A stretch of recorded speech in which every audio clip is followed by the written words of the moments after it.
శ్రీమాత్రే నమ. జయ గురు దత్తాత్రేయ నమ. ఈ వీడియోలో మనం కర్కాటక రాశి వారికి శ్రీ పరాభవనామ సంవత్సరంలో వివాహం కొరకు ఎదురు చూస్తున్నటువంటి యువతీ యువకులకు ఎంతవరకు వారికి వివాహ అవకాశాలు ఉన్నాయి, ఒకవేళ వారి యొక్క జన్మ జాతకంలో వివాహ ఆటంకాలు ఏమైనా ఉంటే ఆ గ్రహాలకి ఏ పరిష్కారం చేసుకుంటే వివాహం తొందరగా జరిగే అవకాశం ఉంటుంది అన్న విషయాన్ని మనం ఈ వీడియోలో పరిశీలించే ప్రయత్నం చేద్దాం. కర్కాటక రాశికి చంద్రుడు అధిపతి అవుతూ ఉంటాడు. సప్తమాధిపతిగా ఉన్నటువంటి వాడు శని భగవానుడు. మరి ఈ కారణం వల్ల సర్వసాధారణంగా కర్కాటక రాశి వారికి వివాహం ఏదో విధంగా ఆలస్యం అవుతూ ఉంటుంది. ఒకవేళ తొందరగా వివాహం జరిగితే ఏదో ఒక వివాహ సమస్య ఆటంకాలు ఈ రాశి వారికి కనపడుతూ ఉంటాయి. అందువల్ల పొరపాటును కూడా ఈ కర్కాటక రాశిలో జన్మించిన వారు మకర రాశిలో జన్మించిన వారితో కానీ కుంభరాశిలో జన్మించిన వారితో కానీ వివాహం అన్నది చేసుకోవడం అన్నది అంత అనుకూలం కాదు. ఒకవేళ వివాహం జరిగితే చాలా సందర్భాల్లో ఏదో ఒక సమస్య వస్తూ ఉంటుంది. చాలా ఓర్పుతో సహనంతో ఈ వివాహ జీవితాన్ని ఎదుర్కోవాల్సి ఉంటుంది. మరి ప్రధానంగా మనకి ఈ వివాహానికి గురుబలం ఇంపార్టెంట్ అంటాం. అలాగే శుక్ర చంద్రులు కూడా అనుకూలంగా ఉండాలి. మరి గోచారీత్యా సప్తమ భావంలోకి శుక్రుడు వచ్చినా గురువు వచ్చినా సప్తమాన్ని గురువు చూసిన వివాహానికి అనుకూలత ఏర్పడుతూ ఉంటుంది. మరి ఈ రాశి వారికి ప్రస్తుతం గురువు ఈ జూన్ 1వ తారీఖు నుంచి అక్టోబర్ 31వ తారీఖు మధ్యలో రాశి అందే గురుగ్రహ సంచారం జరుగుతుంది. ఆ సమయంలో జాతకులకి వివాహానికి అనుకూలమైనటువంటి సమయం. మరి ఆ సమయంలో మీరు పెళ్లి చూపులు ఏర్పాటు చేసుకున్నా, వివాహం జరిగినా, వివాహ ప్రయత్నాలు చేసినా అది తొందరగా అనుకూలించే అవకాశం ఉంది. ఆ సమయంలో జాతకులకి విదేశ అవకాశాలు కూడా రావడం జరుగుతుంది. అందువల్ల ఏంటంటే ఎప్పుడో జూన్ 1 నుంచి అక్టోబర్ 31 మధ్యలో ఈ రాశిలో జన్మించిన అమ్మాయిలకు కానీ అబ్బాయిలకు కానీ వివాహం తర్వాత ప్లేస్ ఆఫ్ చేంజ్ ఉంటుంది. అది దూర ప్రాంత ప్రయాణం అవుతుంది. కాబట్టి మీరు ఆ సమయంలో విదేశంలో ఉన్నటువంటి అమ్మాయిని కానీ అబ్బాయిని కానీ వివాహ ప్రయత్నం చేసినా కూడా ఆ సమయంలో జరిగే అవకాశం ఉన్నది. అది ఓకే, గురుబలం ఓకే, బాగుంది. మరి దశలు పరిశీలించినప్పుడు కర్కాటక రాశి లగ్నం అందు పునరుసు 4వ పాదం, పుష్యమి, ఆశ్లేష నడుస్తూ ఉంటాయి. అందువల్ల ఈ దశను బట్టి ఈ పునరుసు నక్షత్రంలో జన్మించిన వాళ్ళకి సుమారుగా అటు ఇటు 3 సంవత్సరాలు గురుదశ, దాని తర్వాత ఈ శనిమా దశ 19 సంవత్సరాలు ఉంటుంది. 22వ సంవత్సరం తర్వాత వచ్చే బుధ మహాదశలో ఇంచుమించుగా బుధ మహాదశ ఈ రాశి వారికి వివాహానికి అనుకూలత ఏర్పడుతూ ఉంటుంది. ఒకవేళ బుధ మహాదశ జరుగుతుండి వివాహం ఆలస్యం అవుతే బుధగ్రహ పరిహారానికి మీరు ప్రతి బుధవారం రోజు వెంకటేశ్వర స్వామి వారి ఆలయం దర్శించి తులసి మాల సమర్పించడం కానీ తులసి దళాలతో అర్చన చేయడం కానీ చేయించవచ్చు. మీరు ఇంటికాడ కూడా చేసుకోవచ్చు. అలాగే విష్ణు సహస్రనామం పారాయణ చేస్తూ ప్రతి నామానికి వివరణగా అర్థం తెలుసుకోవడం వల్ల తొందరగా ఫలితం రావడం జరుగుతూ ఉంటుంది. సో ఇవి చేస్తున్నా కూడా మనకి వివాహం జరగడం లేదు, ఒక కొలిక్ కూడా రావట్లేదు, అసలు సంబంధాలే రావడం లేనప్పుడు ఒకసారి మీ జన్మజాతకాన్ని పరిశీలించవలసి ఉంటుంది.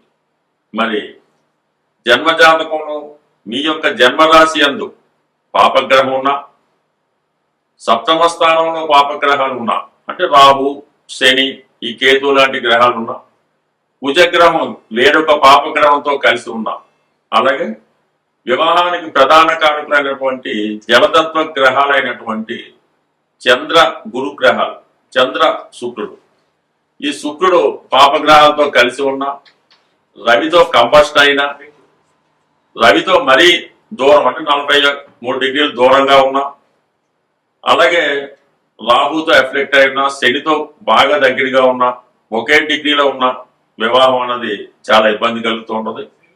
అలాగే చంద్రుడు శని సమసప్తకంలో ఉన్నా, ఒకే డిగ్రీలో కలిసి ఉన్నా, ఇంచుమించు ఒకే పాదంలో ఉన్నా వివాహం అన్నది ఆలస్యం అవుతూ ఉంటుంది. మరి ఏ గ్రహ కారణం వల్ల మనకి వివాహం ఆలస్యం అవుతుంది అని చూసుకున్నప్పుడు ప్రధానంగా కంపల్సరీగా మీరు చంద్రగ్రహానికి శుక్రగ్రహానికి పరిహారం, ఈ రెండుకి కామన్ గా మరి చంద్రుడికి గౌరీదేవి అధిదేవత అవుతున్నారు, మరి శుక్రగ్రహానికి లక్ష్మీ అమ్మవారు అధిదేవత అవుతుంటారు. అందువల్ల కంప్లీట్ గా మీరు ఏదైనా లక్ష్మీ అమ్మవారికి శుక్రవారం కుంకుమార్చన చేసుకోవడం వల్ల, అమ్మవారికి కలవ పూలు అంటే తామర పూలు అంటారు, కలవ పూలు అంటారు, వాటితో అర్చన చేయడం వల్ల, అలాగే చంద్రగ్రహానికి శివుడికి ఆవు పాలతో అభిషేకం చేయడం వల్ల ఈ విధంగా మీకు తొందరగా వివాహం జరిగే అవకాశం ఉంటుంది. బట్ ఏదైనా కర్కాటక రాశి వారికి ఈ వివాహం విషయంలో మాత్రం చంద్రుడు కూడా ఇంపార్టెంట్ గా పరిశీలించాలి. చంద్రుడి నుంచి సప్తమ భావాన్ని, శుక్రుడి నుంచి సప్తమ భావాన్ని పరిశీలించవలసి ఉంటుంది.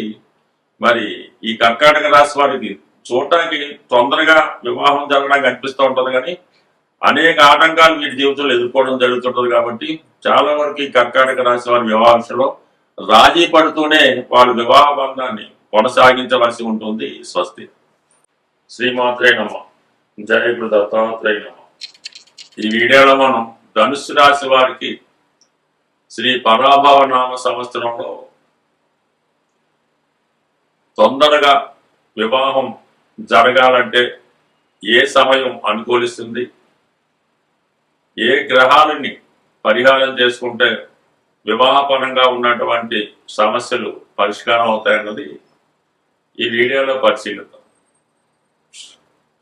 ఒక జాతకుడికి ధనుసు రాశి వారికి అనుకుంటాం తొందరగా వివాహం జరగాలంటే సాధారణంగా గోచారీత్యా గురువు యొక్క స్థితి అనుకూలంగా ఉండాలి.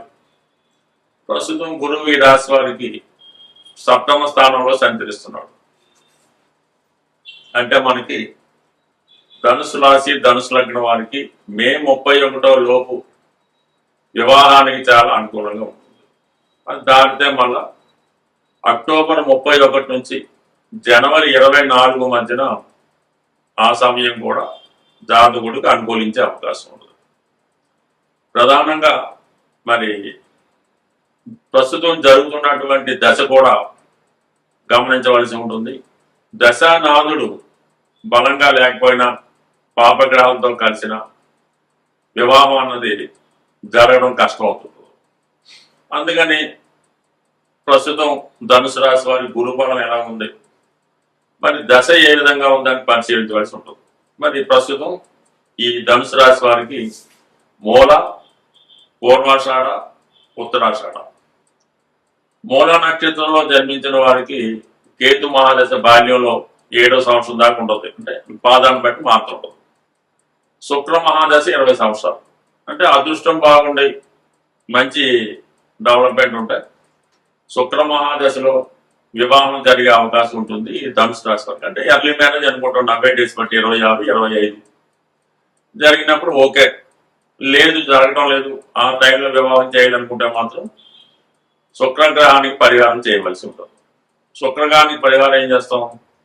అమ్మవారి ఆరాధన, లక్ష్మీ అమ్మవారిని తామర కలవకులు అని కూడా కొన్ని ప్రాంతాలు అంటారు, వాటితో అమ్మవారికి అర్చన చేయించడం, శ్రీ సూక్తం, లక్ష్మీ స్తోత్రం, కనకదార స్తోత్రం లాంటివి పారాయణ చేయడం, ప్రతి పౌర్ణమికి అమ్మవారికి పాయసం నైవేద్యంగా చేసి మరి లలితా సహస్రనామం పారాయణ చేయడం వల్ల ఇది కామన్ గా శుక్ర మహాదశ అనుకూలించే అవకాశం ఉంది.